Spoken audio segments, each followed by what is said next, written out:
Welcome to Double Books, a new special episode brought to you by BBX and Beam. In collaboration with Beam.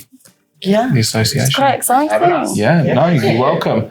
So we've got a special episode, or episodes, I should say, all around financial best practices. And it's not going to be boring, though. It's not going to be boring. Finance is never boring. No. Never boring. Joe, it's only FDs who ever say that. FDs. Careful.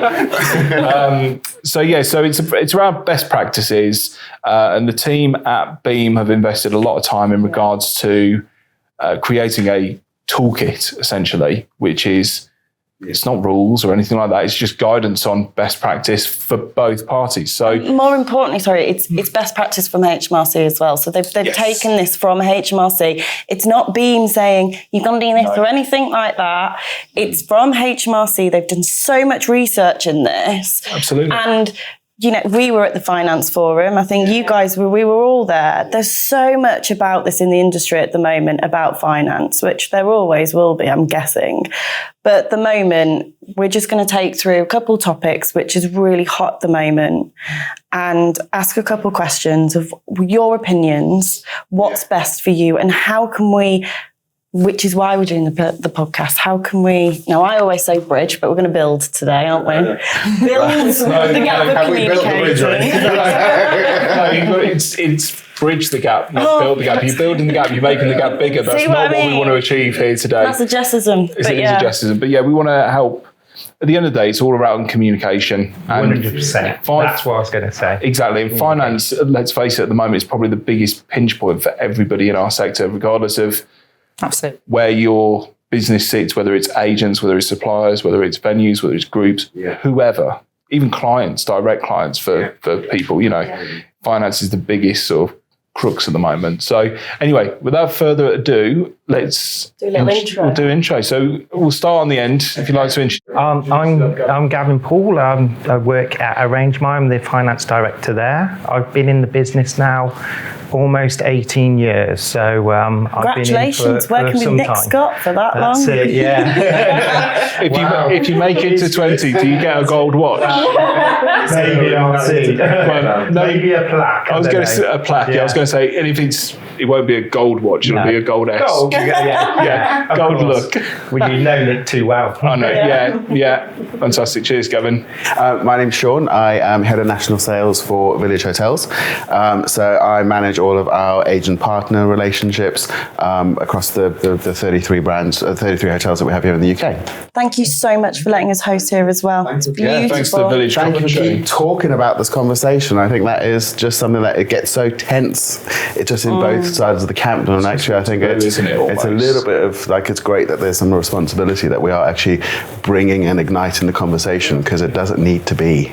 It's quite easy. It doesn't need to be traumatic. Can't ignore it. Can't ignore finance. So fantastic. No, cheers, Sean. So I'm Amanda Riley. So I'm the finance director at Conference Care.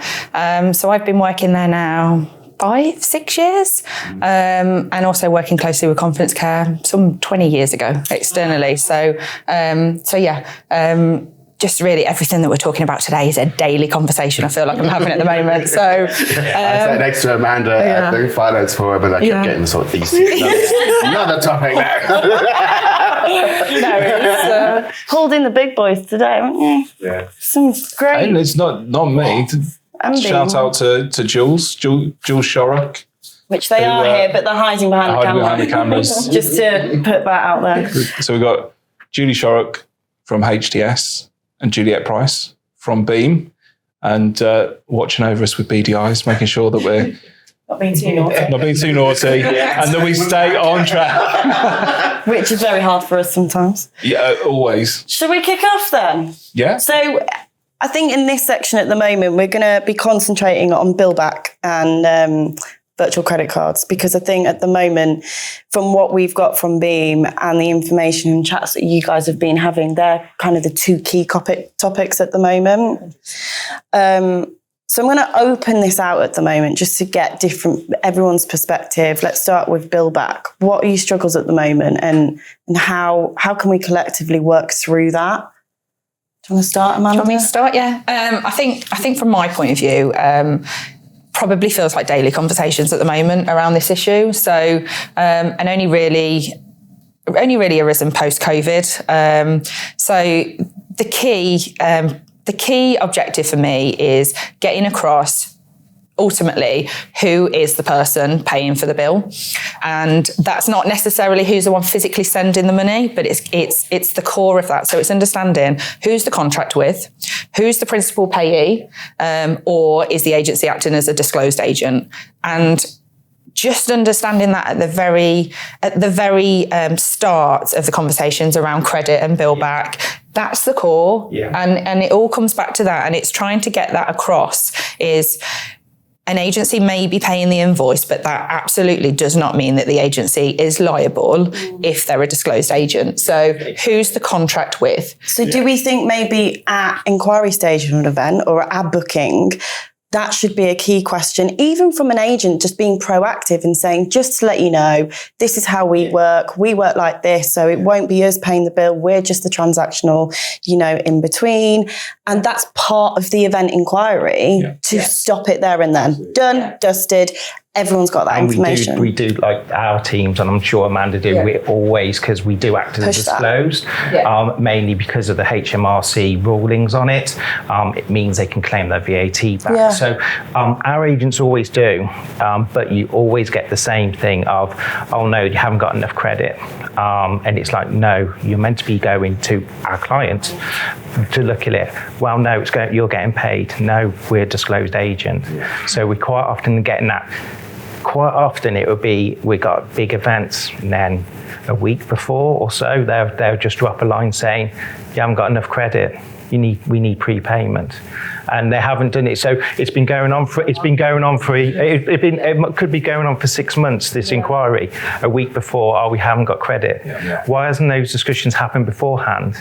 If they can't get credit for the client as well, it's fine. But we need them to communicate. Say, this is the time we need to have. We need these stage payments. We can then say, right, okay, bill us a month beforehand, so we can get it out to the client. We can get payment to you. Isn't it strange? It's the most important part of the conversation, almost, that actually gets left to the last bit. And it's always a way, because everyone again is finance. It's kind of they don't get them involved, and then it will go up to the hotel's finance team, and they'll say, oh, they haven't got credit. Yeah. And I think in fairness to the people at the venues that are responding to the inquiries, is they're probably not involved in that level of conversation. So, it's someone higher up down the chain that, as the booking's progressing, that someone's then picking it up, as you said, and later on coming back. So it's that education piece, I think. I get that, but there's also a point that the venue knows when it's a good piece of business and there's going to be X amount of value. So that conversation should be something that is a part of that daily communication within the hotel. We've all been recruiting new team members, and we've had new people into the industry. So there's a big part of the education piece as well. Because that is education. Well, yeah. So there's a responsibility to both sides of it, that we're talking about it. The salesperson loves to ring the bell, but ultimately, actually, there needs to be the whole kind of conversation. So on that educational piece, I feel like I could make Jules quite happy now. So. Beautiful Beam, which I'm going to call them now, have created this basically, and this is their toolkit. Yeah. So would it be beneficial for both agents and venues to have this in sales offices, to have this in the finance offices?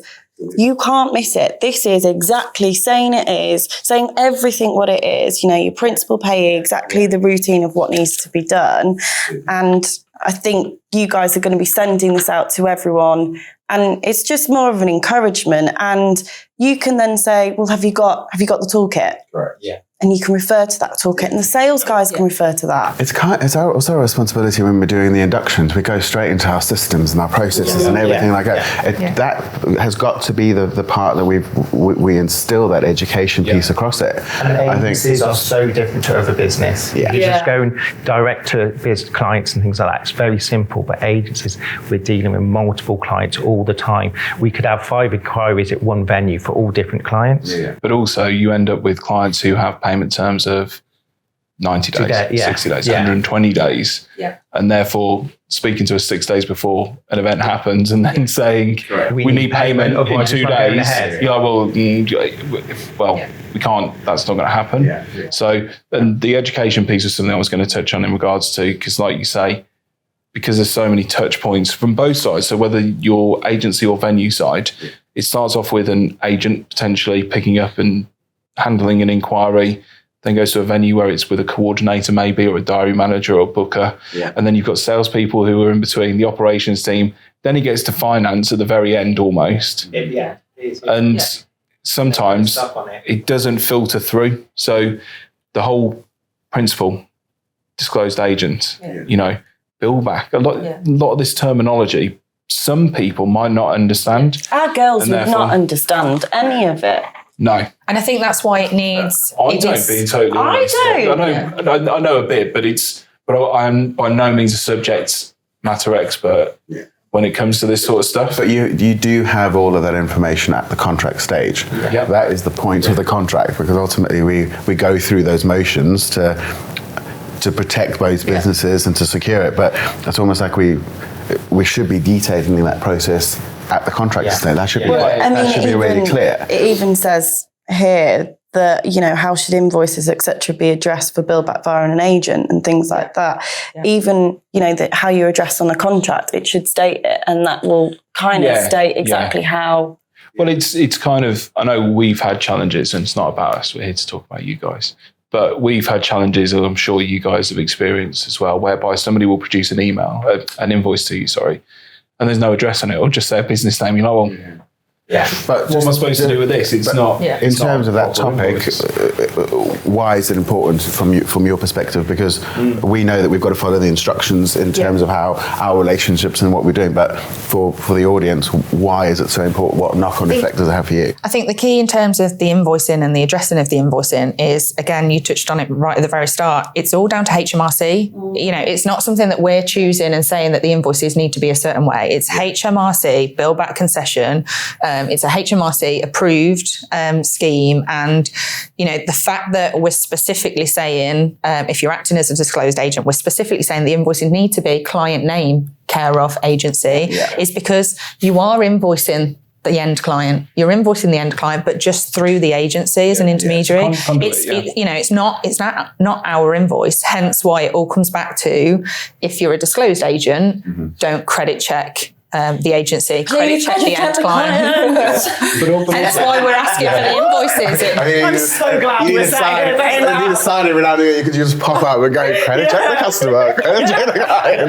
And I think the key conversations that I have at the moment is, you know, where it's this education piece and having conversations with the people, is ultimately they understand that the end client might be liable, but then the next roadblock being hit with is, okay, we understand that it's the end client and we agree we'll credit check the end client, but we can't now invoice the agency. Yeah. And that's another conversation, is not understanding that if we credit check an end client, we need to invoice the end client. Well, no, we're a disclosed agent. Yeah. So it's a HMRC bill back concession scheme. This is how it's set up. It's not something that they can claim their VAT. So that they can claim the VAT. That's what I was going to ask. If it's not invoiced correctly or not addressed correctly, the end client won't be able to claim VAT. 100%. So, which, let's face it, on some invoices, 20% of that number is a lot. To your point, should that be something that forms part of the contract, because it sits potentially on a confirmation versus a contract? And actually, is that another kind of tip for everyone listening to kind of go, well, actually just detail it, because then that is the anchor point of what it needs to look like. So what Sean's saying is every venue needs to reissue their contracts, rewrite them. You were just pissed off every venue. Moving forward You've just made a communication. My contact details will not be available. Sean's going to need an escort out of the building. But no, you're absolutely right. It should be something that is highlighted in black and white from the very start. It's the conversation piece again. And then actually what happens when we fail at that first hurdle, it then delays the rest of the process, because you will then pop it back to us to then go, we need it correctly, and all of a sudden we're back into that whole, we're all looking at efficiencies, and actually if we just took a little bit of time in the probably the most important bit, it would be just and that that's where the pressure comes, because as the time goes on, the invoice is late. We're then sending the invoice late to the client. The client's then late paying us, and then you're demanding prepayment, which is a whole nother story and situation. But it really does add on a lot of pressure. Where unfortunately, a lot of, especially ours at the moment, because we've got crazy clients, kitty cat clients that just like to book last minute. So it's really difficult as well working through that. And I think I don't personally understand what the massive change at the moment has been with the prepayment. Every venue at the moment is demanding prepayment. And that's also another struggle, because there is such a domino effect in terms of just getting payment for us agents. And I think it's so pre-pandemic, I don't know if you guys would agree, but you'd almost be chasing venues for an invoice or something. You'd be like, we'd like to set up credit. Can you get us a credit application form? Yeah. Like 2 days before the event. Can we have a credit application form? Yeah, it's fine. Well, like, none of the event's taking place in 2 days. Can we? Whereas now it's like, we need 5 months to do a credit check on you and then decide, and then we'll come back and say you can have 50p credit. And so it's nothing, because we had a conversation. So a venue came back to us last year, it would have been, and they did a credit check and came back and said, so this event was probably worth 120 grand. And they came back and were like, so we can offer you £1,500 credit. So we were on the phone to the accountant saying, look, what's going on? We've just been told that our credit, we can only get £1,500 credit. And he was like, no, not a problem. They looked, our credit index is absolutely fine. We had to screenshot it, didn't we, and send it them. And it wasn't anything to do with our credit score. That was all they were prepared to offer. Full stop. That's it. And I've had conversations with people in finance teams within venues who haven't meant to be quite as candid as they have, but they've said, actually, we're not really offering credit at the moment. I think that's we're not. We're having to go through a long process to do it. It's just they don't want to do it. Do we think, we've all got to be honest here, COVID was a massive hit to everyone. Correct. It was it was awful. Is it because COVID hit hard, cash flow for everyone was tough? Yeah, it's cash flow. And so venues are needing that. And I think, and I totally understand that. Every business at some point has cash flow problems, but it's working together on that and being honest. But there's also the de-risking. The venue doesn't want to take on the risk, and that's so depending on what their process is, they're making obviously that decision. But the thing is, with agencies, it needs to be a partnership, and I think this is sometimes the problem. It's just not. It's take a step back, a bit of common sense. We all want to work together. We all want to work together. We all want to make money, and the way to make money is just to make family. Sure that's it. But ultimately, what's going to happen then is if you keep coming across those stumbling blocks, what are you going to do? Look elsewhere. Correct. And actually, I think that. But is that conversation at the beginning though? So would you have been more prepared on the prepayment side if that was the requirement that you knew there was going to be no credit at the start?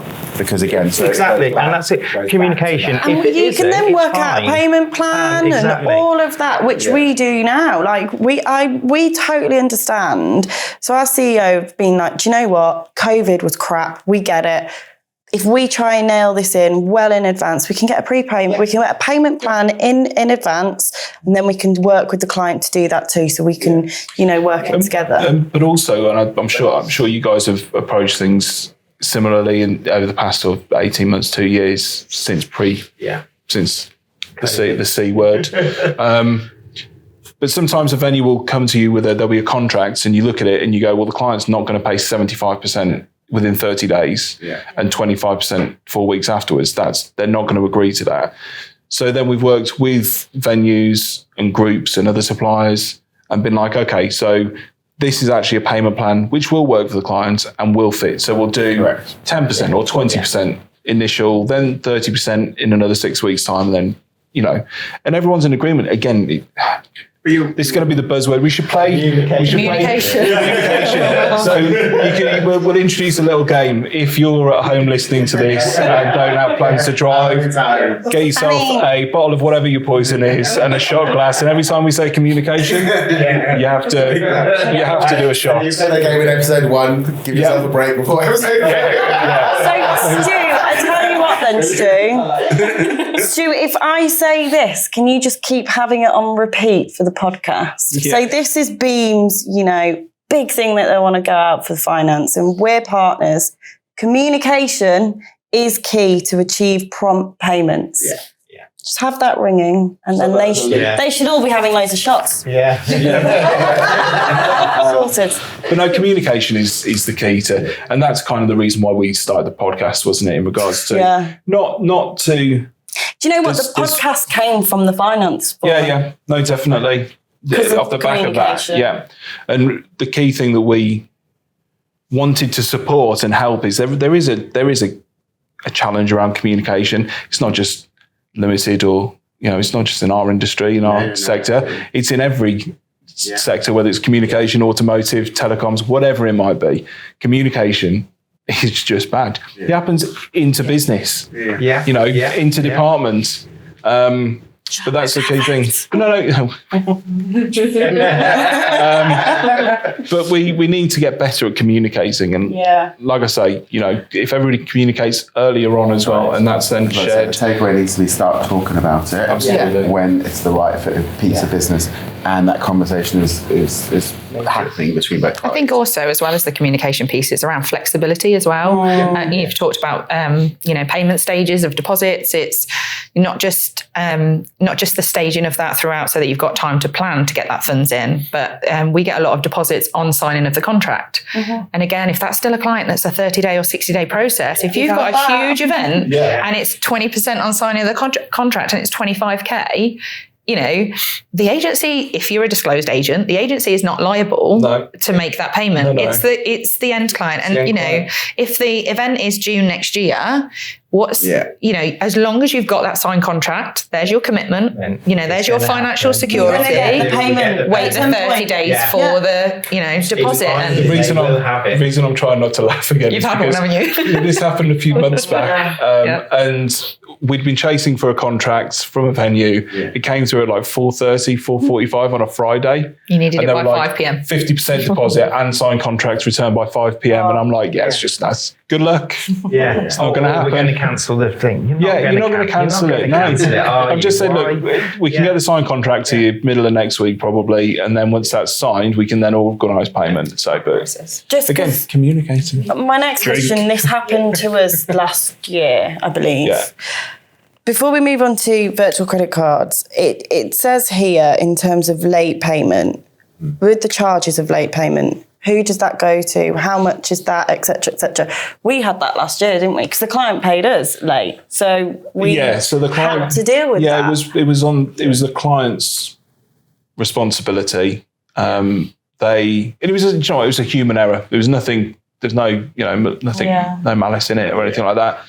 They just forgot to goods receipt it on their system. So it was sat there. Communication. Nobody from their finance team said this hasn't been goods receipted. It was just sat there and they didn't know. So, and the venue rightly put a credit fee on there. But they charged that to us, and they put, as in like charging that to us, but again, their attempt was to charge us. To the client. It is to the client, But we were actually form part of the contract. That should be form part of the contract. Yeah. Sometimes people do that to instigate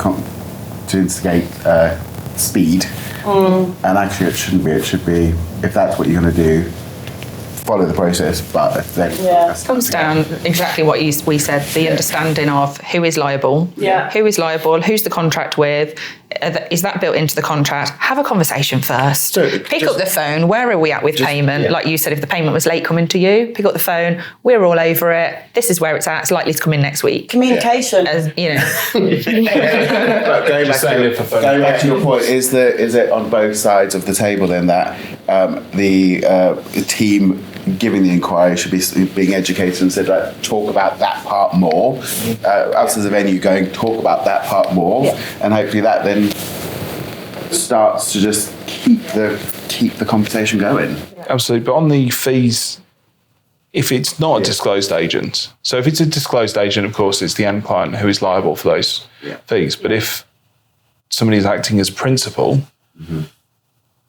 then the agent would be liable for the fees. But then that's where their agreement has to be, set out in stone with their client in regards to, we're now. But that's where at contract stage, for Sean, you can look at it and say, right, they're a disclosure agent on their contract. We know they're not liable, and vice versa with principal, because it's already done. It was done a year ago when the event was bloody booked. So there shouldn't be no one should be crying.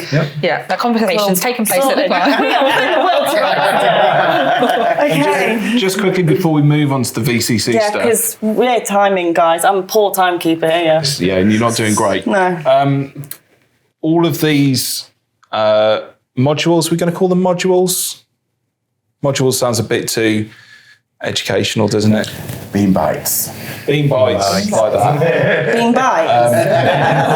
All of these topics will be available. All of these topics will be available for us, for Beam to share, and you can go into more detail. And if you've got questions, just reach out to whoever your contact is there. Don't and ask a question. us. Yeah, when I say contact, not me. Virtual credit cards. Julie, you need to go to Julie, I'd say. But no, these will all go on, so they'll all be, there's loads of information on each one, and it will help. And it is guidelines. It's not rules. It's not you must obey this. It's just best practice. So again, isn't it great that there's actually something that people can then take away? So the conversation we're having then gives people something to then go, we can tangibly kind of skill our teams a little bit better. We can understand the conversation a little bit better. And But also, as we're all members of Beam. Yeah. So, if we find that this works and we adopt it and become practitioners of it, we've solved then we everything. should be promoting that to other members within Beam. Right? Yeah. So then, if everybody picks it up and everybody looks at it and practices it, how much smoother and how much nicer would... I wonder if my hair would stop going grey at that point and go back to being natural colour. Well, that's because you work with me, but... Well, yeah, there is that. I can't stop it all from going grey. Who knows, mate? Who knows? Virtual credit cards. Virtual credit Otherwise, cards. I'm going to get evil looks over there. What is a virtual credit card? How is it different to a credit card? It's virtual. Is that it? Is it just another type of credit card? It's MasterCard generated card number. So it's only raised for that specific booking. So it's a unique number with a unique security code, the expiry date, and it'll be raised for the exact amount that needs to be charged. So it's for an agency, and I would probably say that virtually every agency now will actually have this system. For an agency, it helps stop fraud because we're only raising a unique card for that one booking. It's going out. So you've not got a static card going out to multiple venues that anyone could pick up and then it get charged and then your credit go. But that obviously gives problems if people are doing pre-authorizations and things like that. That's where we get in problems with. And can you, as a hotel, see that it's a VCC? You can't. Technology's obviously made this a bigger conversation that people have been allowed to bring that all into the process now, right? So effectively, what happens is the credit card will be delivered, but just having a conversation with both Amanda and Gavin, we get additional information to support what it is. So again, it goes back to us just understanding how it's been set up and what limitations. It is complicated, so I think that's the bit that you need to also just understand, because you can make it very client specific, you can make it, there's different rules that you can attach to multiple customers within your worlds. So therefore, at one stage you could say, well, that you can do that with that one, but it's the same Arrange My or Conference Care customer, but just with a different set of rules as well. I would love to take this as my own, but I can't. Juliet has just showed me a sign to say it also supports with client budget control too, I'm guessing. Absolutely. Yeah. Which is obviously a great Also, thing. we're all bringing in different regulations around security, and so from a venue perspective, we like it because it just de-risks the whole process as well. And I think speed as well. Speed's a really, really big one. Yes. If I'm making 50 payments across to venues, I can do the VCCs literally in a click of a button. Yeah. So I can pay 50 venues in a click of a button, as opposed to manually processing potentially then bank details that could have changed and phoning up to verify them. Right. And the card is just there. It's a card specific to that booking. So as Gavin said, if for whatever reason the person that the card's gone to has left the business, we get a phone call to say, we've noticed this invoice hasn't been paid. Perfect. Let me just check. We can see online it's not been charged. Where do you need it to be sent to? And it's instant, as opposed to a BACS. And, it's a lot smoother process. The security of it, the speed of it. There is also an efficiency side to it, because it just keeps the cash flowing. Effectively, there's no That's what I was going to say, because there's no bill back or process or chase or hi Amanda, dear Amanda, hi Gavin. There is that bit as well. So. It's just smooth. It's just a smoother process, and because a lot of them now you still get X amount of days credit on, don't you, as a VC? So your facility will be,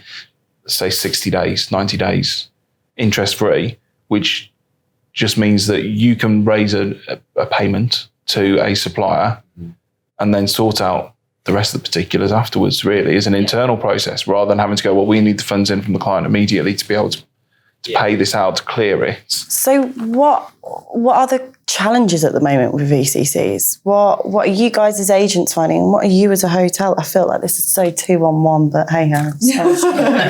Full of confusion. I'll try. Sean can hold his own. We know this. What are the challenges that you guys face with it? So what we find, and I sort of hinted earlier, because it's raised for a set amount, I think one of the major things is hotel processes tend to be that if someone's checking in, they do a pre-authorization. They might only do a pre-authorization for £1, because it's just a process for a standard credit card. The problem you have is then someone at checkout goes to take the full amount, so they might pre-auth for £1. They then go and take for the full amount. The card will decline because it's been there's been a pre-auth for £1. It's holding that pound, and we say we are only allowed to give £100. Let's just say it's just a accommodation.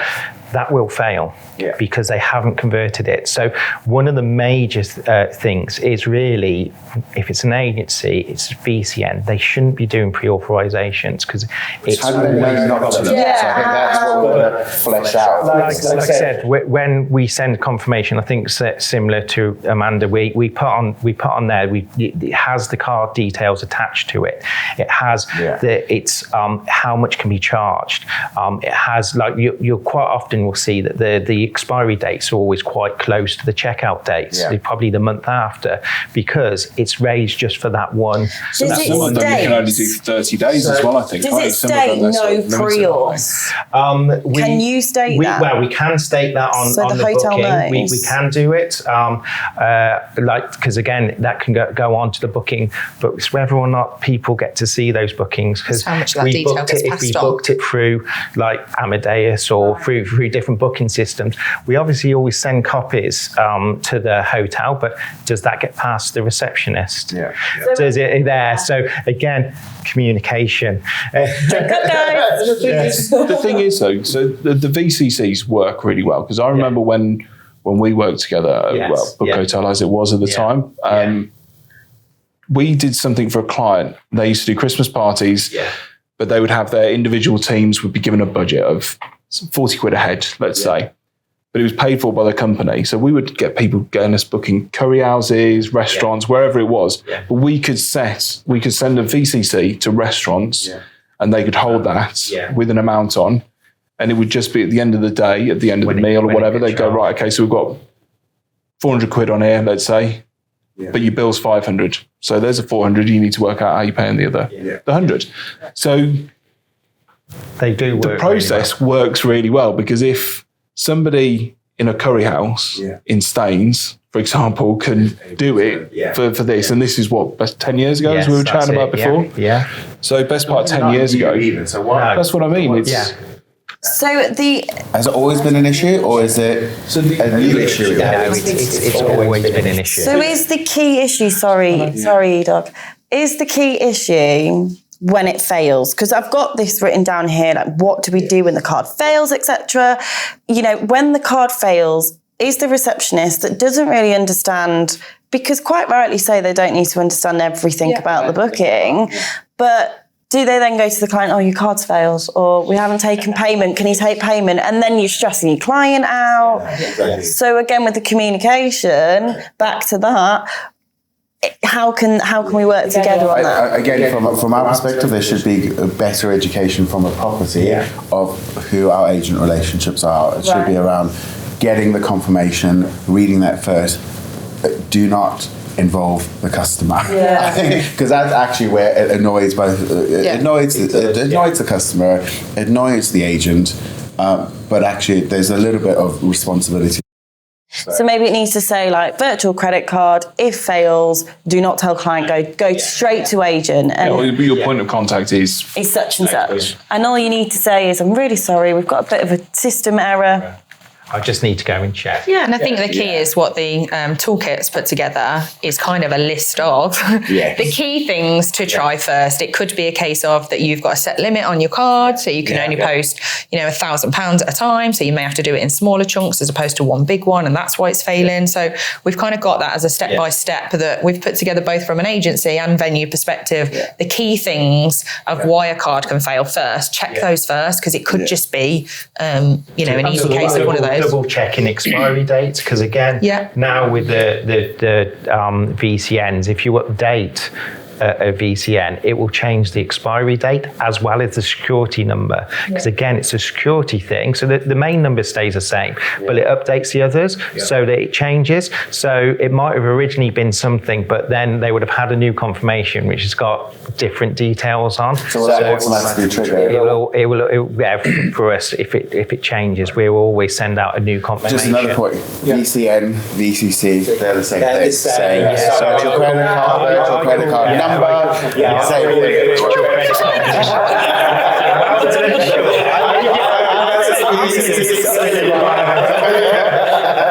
Just on the communicating of the information from the off, is there an opportunity for, and I'm looking at you, Sean, just because this is probably, as a supplier, this probably falls more on your shoulders.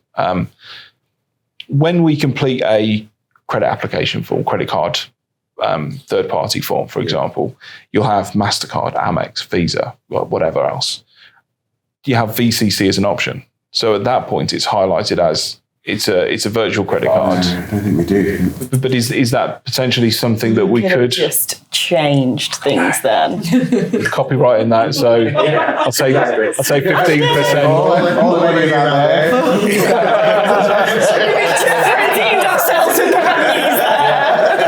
But that could be a way to help communicate in the immediate that it's a virtual credit card rather than it being a MasterCard. I don't really, apart from an Amex, I don't really know why there's a huge challenge in knowing whether it's a MasterCard or Visa card. I think where a challenge can probably come is because there is automation in the process now. So again, there is a system set up to then go, at this time do this, at this time do this. And I think that is a challenging bit. But I don't. And the problem is the virtual card is still, like ours is a MasterCard, but I think Visa do still do it. And I even think Amex do have the same system. So it's always generated by the number, but there isn't a set rule of these numbers are virtual. And it's not even a combination. So again, it probably is just keep the conversation going around this exists. This is another option that we've got. This is another topic that we need to keep talking about. But there's also the responsibility from the venue perspective is to make sure that your systems are sending it to the right place. So if there are any, you're not getting the bill back or you're not getting the confirmation, that's that's kind of our responsibility, because it comes back to the payment piece. We are letting that customer through the door, and again, we're leaving the most important bit sometimes. Is it something that? Sorry, I just jumped in ahead of you. One last questioning. No. Is it something? Then we're going to an ad break. Ad break, yeah. As agents, have you had VCCs be declined as a payment type? So have you ever had anybody say, "This is a virtual card, we're not accepting that as payment"? As a On the odd occasion, we've had problems where if guys are trying to do stuff online where it says it doesn't recognise the card, but they are far and few between. It's not something there. So there's nothing, no, because it is, as far as anyone's concerned, it's a MasterCard. Yeah, absolutely. It's just virtual. It's better than a check as well, isn't it? It's not an actual physical card, but it has all the same rules, parameters, and that, except for you have control on how much is on it, when it will be open, when it will be closed, and how many transactions can be charged on it as well. So it's all that, and it's down to fraud protection as well. So we're protecting it because it means that once that card's closed, it can't be used again. But isn't that something as well that if the venue is left it too long, isn't there a window where they can actually charge it? It will close. So again, you've got to have your own processes, and it can't just be sitting somewhere for someone on next week Wednesday to clear the decks kind of thing. It needs to be done in a timely fashion. I think the good thing with that, though, as well, is looking at it from the other side in terms of an expired card. We can look into that to see that it's not been charged, it's expired. Okay, we can see it's not been charged. We can just raise you another one specific for that booking again, as opposed to a backs that might have sat there sitting in a suspense account within the venue that you're not able to see. There's a responsibility from both sides in regards to as the payer. Yeah. Mm-hmm. You can see, and if it hasn't been charged, then you can nudge, or if it's expired, then you can reauthorize it. Yeah. And again, from a supplier perspective, it's on the teams to take payments as quickly as possible. So VCCs? I just gave you the wrong question. No, I'm summarising. VCCs, in summary, secure, protect against fraud, which is great. It means that suppliers can get payments more quickly.